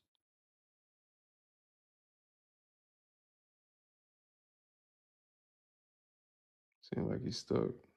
Or she. I'm gonna invite you. Yo, yo, yo. Hey, talk to us. Yeah. Boom, yeah. What you saying now? My age and boom, yeah. I'm 27. I'm black. I'm from the Caribbean, but I live in London. I All just live right, in so London. talk to us. Yeah, boom. All I was gonna say is this: Jesus is black. We as black people crucified Jesus, and from the blood touched our hands. I'm not gonna say we've been cursed, but we've been under it. We once ruled the world. We showed the world everything. Where do you think white people learned slavery from? From us. White people discovered slavery through us. Fucking yeah, that's all I have to say. I don't think the world's gonna come back because yeah, like I said, the amount of evil and things we was doing when we ruled the world is just set in stone. Hence why we have today. Yeah, Um, that's all I have to say. yeah. I think that's pseudo historical. But Yeah, it's all historical. it's always there's always a way. when we're an oppressed people, there's always magical ways I've seen people stretch things to make it so that the victims seem like the perpetrators.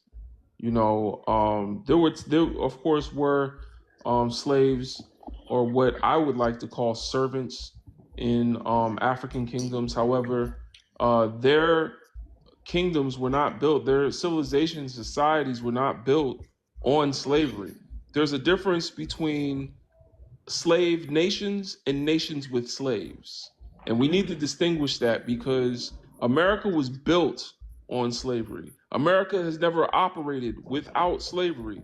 America wasn't built as people coming to the Nile for resources and then bringing their spiritualities and traditions with them when they came. Instead, America was built on white supremacy and domination. So it doesn't know how to exist without that. A nation that was born a nation first and then slavery happened later could one day, remove slavery from its society and still be able to operate because it wasn't inherently part of that community. Do you understand what I'm Slavery has saying? always been there. The oppression of man has always been there. The oppression of man is not race-based chattel slavery. That's completely different. Exactly. But like I said, so boom, when the white people came, they turned it to a race thing. But for when we was doing it, it was just the oppression of next men. We were just oppression of tribes and other black men. No, but see, that's the thing. It wasn't. Like, that's the thing. And a lot of us need to learn more about ancient African history, because it wasn't an intention to exploit that led to people being slaves in pre-colonial Africa. Now, of course, I'm excluding the Eastern slave trade. We can get to that, but even there, the treatment was much more humane. But that, I would say, was part of a colonial endeavor until you get to West Africa, where it was more trade first and then became oppression. But yeah, Like I said, we're going through all of this because of biblical times and historical times. From when we crucified Jesus, we've been under first it. of Brother, all, brother, man, brother, that's where you lose me. Great. brother, we're going through this because of the identity. It's the identity fight. Exactly. Now, Exactly. The white people have every stolen our identity, and yeah, and everybody there's nothing else we can had the fucking shit. do about it. Yeah, that's true. Now, no, we can now listen. Now, everybody else had the shit identity. Now, if you wanna be important, first of all, what they done was mix with us. That's the first thing they done. Now, when they mix with us, that means they have control of the important lands that have our civilization. Because all North Africa consider themselves white. They don't consider themselves African. Same thing The goes to East Europeans. Africa. You know. Now, Europeans have nothing to do with the Middle East. Now, all these things come from Middle East is African land. Now, all these things come from all these main three religions, cultures, and traditions of the Buddha, of the all these Hindu. Hindu is a made-up religion. You know, India was known as Ethiopia. All their civilization is African civilization. Now, everybody else had a shit identity. Now, to be somebody, they have to come for African identity. Exactly. Facts. Now, Middle East is African land. All Middle Eastern people are European mixed with Asians, mixed with indigenous Africans. Now, Palestinians and Israelis are fighting for African identity. Now, Israel went into the land because it knows Palestinians are mixed. They got rid of the black identity. Now, Palestinians are getting punished because they got rid of the black identity, like Egypt and all the neighbors. This is why no one can come and none of them can help Palestine. They don't know what to do. The only thing they have to say, the land is originally black people's land, and only Africans can be Jews, nobody else. That's the only thing they have to say. But that's the truth. I'm not getting into Yeah, this because Abrahamic now, bullshit, to be honest. I'm telling you, I don't do the Abrahamic shit. Y'all want to go ahead and follow Abraham. For thousands of years, black people had They own, spiritualities and different ways of looking at the world, different histories. And, all throughout history, there's been all types of nuances in how we've run into But other that, people, that that has mistreat each dictated other. But for some reason, so history of many us. of us have decided that our history, for some reason, is intrinsically tied to Abraham, a man that It no is, one knew a damn about until about what, 5, 6, 700 years ago. but it is though. It is humanity. The basis of humans comes from the black woman, comes from us. Literally, we have to go back in time when Jesus was here, when Jesus was on earth, to Why do speak we about care black about people. Jesus? This is what I'm trying to say. Like, who is Jesus? Who cares? What is Jesus doing? What is And Jesus also, doing on Brother, the I planet? don't know, brother. I don't, brother. Who's Jesus, brother? I believe in the sun and water and my See, ancestors, believe in the sun and brother. water. Don't What listen kind of now. pagan When you thing? go to See, like, Jesus, see, push, boom, exactly. push, yeah. Boom. push, the This whole push. thing we're No, having, no, the no, whole brother. Listen, conversation we're listen, having. listen to this. This, Listen to this. Listen, brother. Listen to this carefully. Now, believers know nothing. There's no proof. There's no evidence. When the it comes to a Bible is belief, no evidence. What you believer talking has about? the right. Hold on. Listen, listen. When it comes to a belief, no believer has the right to tell a next believer, "You're lying. I'm the one," because there's no proof. There's no evidence. You can never prove nothing. You understand? Exactly. But Now, exactly this whole you conversation that we're see the having. sun. Hold on, hold on. This Brother, is the brother, story of black people. brother, have you ever witnessed the sun? Do That's what you I'm saying. This is the do you know story of how black important people. the sun is? Black Without no people. sun, there won't be This is the origin of us no plantation, there arguing won't be no over religion. vegetation. Literally, this Without is no the split. This sun, is the split of black people without no right here. water, there What we're won't be no having right life. now. Without no sun Literally. and water, there won't be no life. Exactly. You're talking about sun and Without water. your I'm talking about ancestors, the you'll never Bible. exist. Then This leave, is the split brother, of black people. Leave This is Jesus why this alone. what happened Leave, many years ago with leave the Jesus alone. colonialism. Actually. Push. You're talking about something that happened roughly 2,000 years ago. We're talking about 600,000 years, literally, of ancient African The history. time No, the no, time no, no, no. capsules Hold on. don't No, mean no, no. nothing. Okay.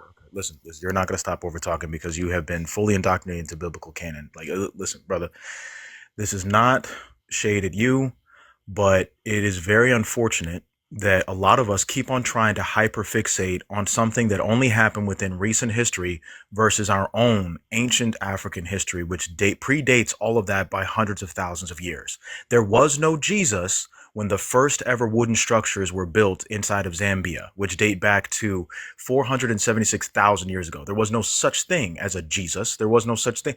Jesus Christ, in and of itself, that name literally originates from Eurocentric mindsets and ideologies. If you really want to be technical, you should actually be referring to him as, as Yahweh, or I'm sorry, Yeshua.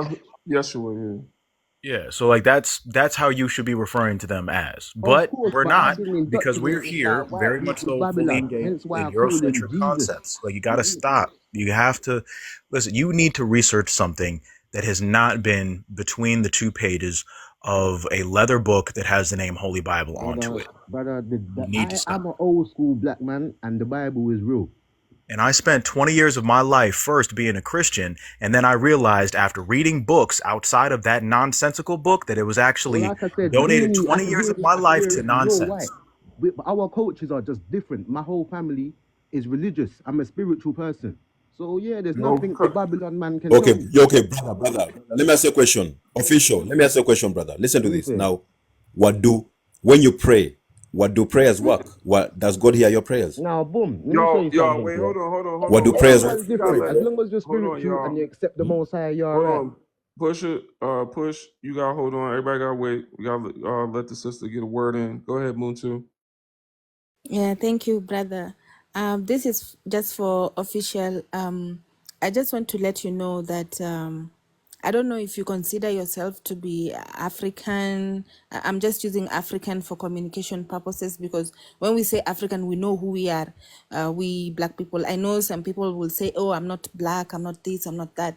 But according to us, black people, and according to our cosmology and our ancestral knowledge, there has never been a man called Jesus, Muhammad, or Allah that ever existed. Our ancestors did not meet them, they did not encounter them. So these are fictional characters, they never existed. Jesus will never come back for you. So you better wake up from that. Our ancestors did not know these people. If they knew, they would have left for us that information.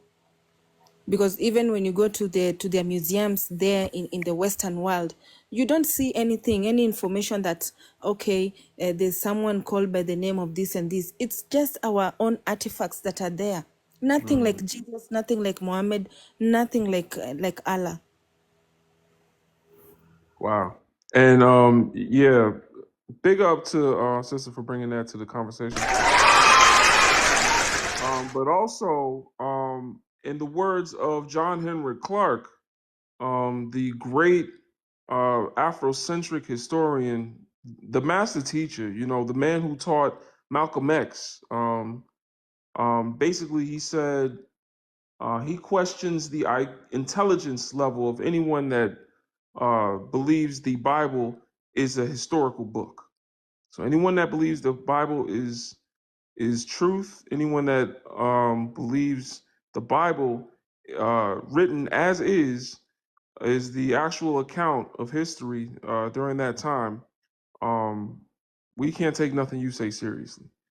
Like we could talk about history, and there are historical references in the Bible, things that people believe and people acted on. We could talk about it in different contexts, but as a book of history, absolutely not. I would direct y'all to Sheikh Anta Diop, Dr. Sheikh Anta Diop of Senegal. If you really want to get into it, that's where you want to start. Or Dr. Chancellor Williams, The Destruction of Black Civilization by Dr. Chancellor Williams. Another great place to start to understand. Your brother, can I say something? Yeah. Okay, now in Africa we had Christianity before Jesus Christ. Mm-hmm. Now in Africa we had Christianity before European Christianity. Mm-hmm. Now in Africa we have Africa is a big place. Africa goes until Asia. Now people had too many different beliefs. Cultures and traditions, and this is what the invaders came for. This is what they wanted, to be somebody, and they're using it against us. Now, the Bible was written by Africans. The Bible is a book of art, Now, people are using it for something else. I think the Bible is an indoctrination tool, and that's how Africans and the Black community should look at it, because that's what was used to justify our oppression, and it's still used today. I had a Christian on this live earlier, so a white tee Christian on this live earlier, showing his colors or lack thereof, and yeah, it's if the Chinese had oppressed us and started the transatlantic slave trade, we'd all be Buddhists. So, let me go to the next guest. WeAreBlack.com. What's going on? Give us your age, race, pronouns. I'm over 18. I'm a female, and I'm she, her. Hey, Hello, I everyone. recognize that voice. What up, sis? Yeah, it's melanated on a different account. How are you, brother? Long time. Peace. So I'm What's hoping I up? can use the platform for just take 2-3 minutes to talk about an appeal that we're kind of trying to promote about Congo. So I saw the first question was about something about our white allies real, and I'm going to say no, but feel free to prove me wrong, and you can literally put your money where your mouth is right now. These white allies that people believe we have, and get your credit card out, walk yourself over to www.focuscongo.com and make a donation, please. There's literally a crisis. I don't know how much you know, not you, Brother Legend, I'm talking just in general. Don't know how much you know about what's going on in the DRC, but in the eastern part of DRC there's a lot of displacement camps. I thought 50, but now someone said that's the wrong number. But there's at least 50. There's 8 million people that look like me and you that are displaced, as in they have been forcibly removed from their lands where they were living peacefully, farming, living their best life, not on credit, nothing like that, but just farming, had enough to feed their kids, send them to school. And because they happen to live on land that is rich in all sorts of minerals in that particular area, although we talk a lot about cobalt, that area, it's tin, it's the 3 T's and G, tin, tungsten, tantalum, and gold, and a lot of that is making its way over to Rwanda. Again, ask yourself how Rwanda can have, billion-dollar deals with the EU to export minerals, and they have no minerals in their country. So anyway, back to the point. So there's a team on the ground called Focus Congo. There's another team called Gomo Upendo, which actually means Upendo in Swahili means love. So like love Goma. And they are working tirelessly to try and do, what they can in the displacement camps. They literally were made aware of another camp that's just sprung up. People have been arriving there since the 8th of May, so almost a month now. They have had no contact with any of the international NGOs that are apparently on the ground, no one. They're on a site where there's no running water, there's no electricity, there's no toilet facilities, there's no shelter, kids are sleeping on the floor. If you go over to like Goma Apendo's page, you'll see her posts. And it's like, DRC's got about 5 or 7 active volcanoes. So there was a volcanic eruption like in 2021, somewhere around there. So the land that they're on now is just bare, like tough, black, volcanic, toxic rock that they got to sleep on. So we're doing an appeal. We're asking, we know everyone's broke, although I don't believe everyone is because everyone's still like spending money. But anyway, assuming everyone's broke, we're asking, can you at least find it within yourself to donate $2? $2 will feed 2 children. It's roughly $1 a day will feed a child. $15 will buy them a tarpaulin, like that kind of sheet, waterproof sheet that they can put over their wooden sort of framework to shelter on, and $20 buys them a mattress. So that's all I really come to say. Like, can we just spare a thought for Congo? Like, as hard as we may or may not have it, I know none of us would not want to swap places. Would not want to swap places. These people have been walking for like 2-3 weeks. Imagine you've got run out of your land, all sorts of horrific sexual assault. You've been walking for 2-3 weeks hungry. You reach to this place and then there's nothing there. There's no provision. If you haven't got it, if you didn't carry it when you left and was able to keep on carrying it for the 3-week walk, you have nothing. Like it's bad, and it's like it's just black people that look like me suffering. I would have come from the Congo. These are the ancestors that literally were left behind. So yeah, I just wanted to raise awareness.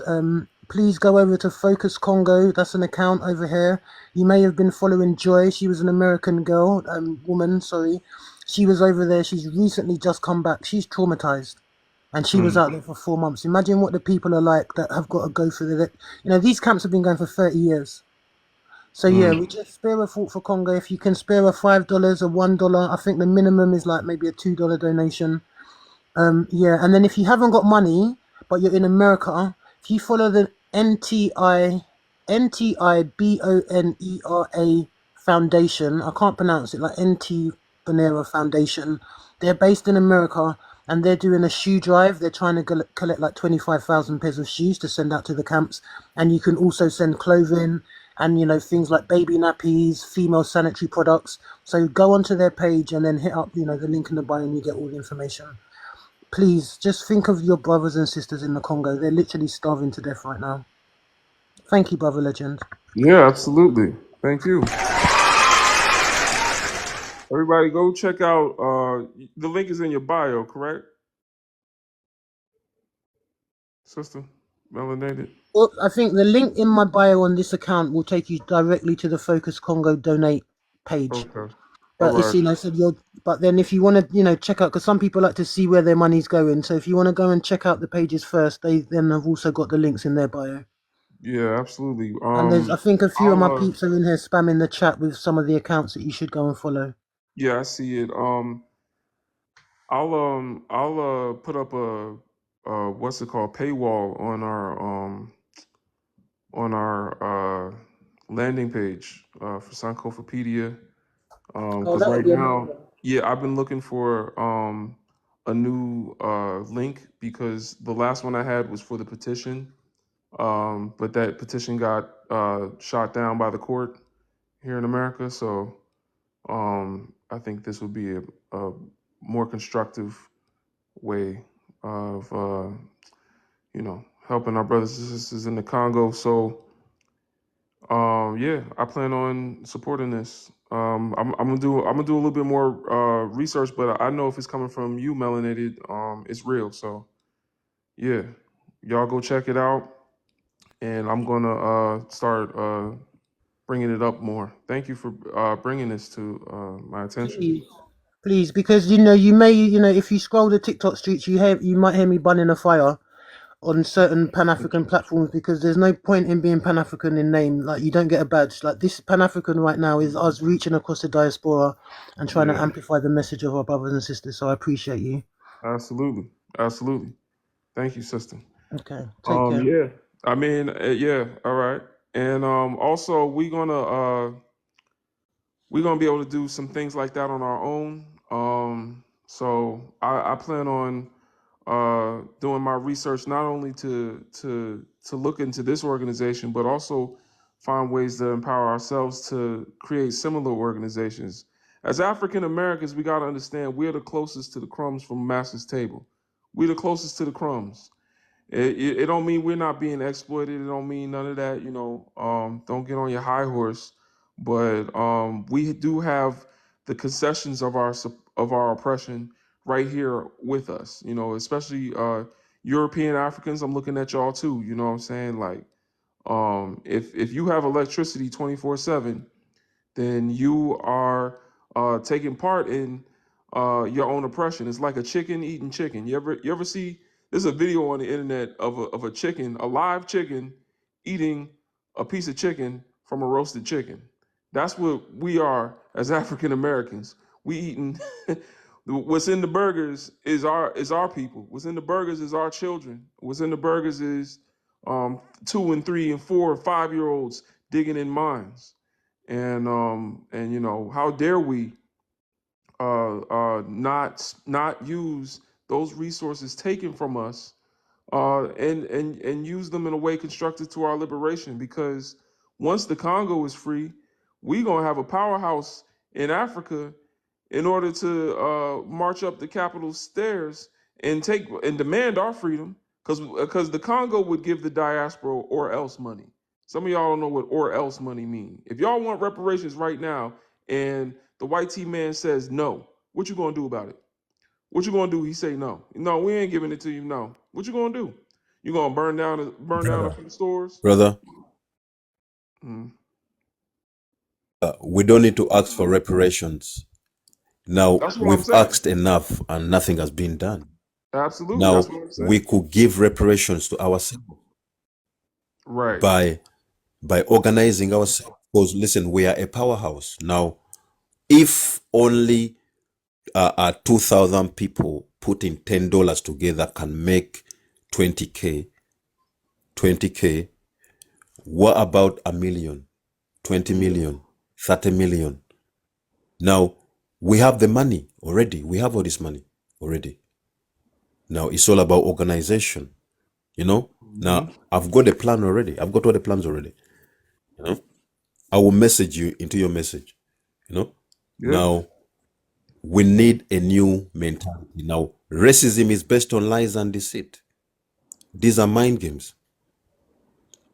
You understand? Now, Yeah. we need to create our own game that we're playing. Even if we are enemies, let's just play the game to win. Let's pretend we're friends to just play the game to win. I don't think we need to Everybody else, pretend. yeah, I listen don't think now. we. Yeah. Everybody else is playing. Yeah, everybody else is playing in their game, and their game is working. Now, racism is profitable. Hmm. Racism is profitable because it's bullying. It's profitable, you know. And the only answer to racism is extreme racism. It seems we're missing out, you know. But Mm. the only way you could be racist is by having services that somebody wants. That means you could treat them the way you want. They want the minerals.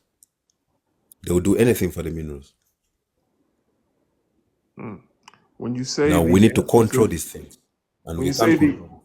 when you say the answer to racism is extreme racism, what do you mean by that? Now listen. Racism does not mean violence. It's mind games. So you mean You know. discrimination? Now, if somebody lies, listen. If somebody lies to you, that means they don't want you to prosper. They want you to fail. Okay, Now, racism is so based on lies and deceit. Everything is a lie. Uh, You know? that's true. But what I'm Now, saying it's a is, troll. Now, it sounds yeah, like you're listen. saying we need to discriminate more, not be racist more, because No, it's no, no, actually no, no, no, no, no, no, no, no, no. No, no, no, no, no. Now, everything is now. Imagine two gangs. Two gangs don't share no information. They're competitive. We are two. Listen, these people are Europeans. We are Africans. Now, they still have contact with Europeans. They don't have our. They don't need our permission to to go do business with Europeans. We don't need their permission to do business with African and African Americans. We don't need that. You know what I mean? Now, unfortunately we America is a do. country of immigrants. No, no, no, no, no, no, we don't. America is a country of immigrants. No, no, we don't. We don't. We don't. I'm saying we do in the real context. Everything an African does in the context of, and I'm especially America, is at the permission of the oppressor. Everything we do, even me talking on Nah, this phone nah, right now. okay. I'm Brother, sorry. now, what you have to do, now, this is what I told you this. What you have to do, just go fly there yourself. Forget all this. Now, just go fly, go to Burkina Faso. Call the president. You could call him and talk to him right now. Speak to him. He will speak to you right now. You know? So you have to go there yourself. Do not listen to here. This is why we need a new mentality. You know? Confusion equals division. You know? Now, now imagine the driver of the car is a drunk driver. And in this car, we have all kind of professionals in this car. We'll never reach our destination. You know? All African presidents are drunk drivers. Now, all these minerals, there's no money to show for. All these minerals that come out in Africa, there's no money to show for. Where does the money go to? Now, what's the point of mining if the land is being destroyed? Why don't we just concentrate on farming? Because the whole world needs food and it's more profitable. People have to eat every day. People cannot eat minerals. You know, when it comes to minerals, there's no money to show for. All the land is being destroyed. There's no money at the end of the year. Because when the deals are done, the people that do these deals have never seen this kind of money before. If they give them $1 billion, they will take it and share it with their people. 0.1%. And our investors will take everything for themselves. Just a small circle. Same thing with the what? With the aid. The aid will never reach the people it's supposed to reach. It will never reach. By the time it reach, it's exchange hands. $10 will reach. We don't need the aid. Aid is given to politicians, you know. And aid, who pays the aid? It's we Africans. Now, just look up how much money all these European countries and America make every year from Africa. France alone, 500 billion. Now more than that every year. Yeah. Yeah, more than that. Maybe trillions every year. What about all European countries? And all African countries have got minerals. They've got oil. They've got diamonds. They've got land. They've got all kinds of things. Fresh water. You know. All Now right. we don't need no permission. We don't need the permission. We could do our own thing. Just let's open up our Go fund and Well, use the money. well, listen again. That's the part that don't make sense because you're telling us we need to use our oppressors' money to liberate ourselves. But I gotta go, y'all. I'm out. I'm gonna holler at y'all tomorrow. Timothy, I got some work to do, so I'm gonna go do that. Appreciate you coming up though. Did you want to say something? You good? Oh, yeah, no, I'm pretty good. Yeah, just keeping the focus on donating to our African family over in the Congo, 100%. Appreciate your brother Letton as always. Donate. Our family need our help. period. But appreciate you as always, brother. Absolutely. All right, y'all. I'm going to holler at y'all tomorrow. One love.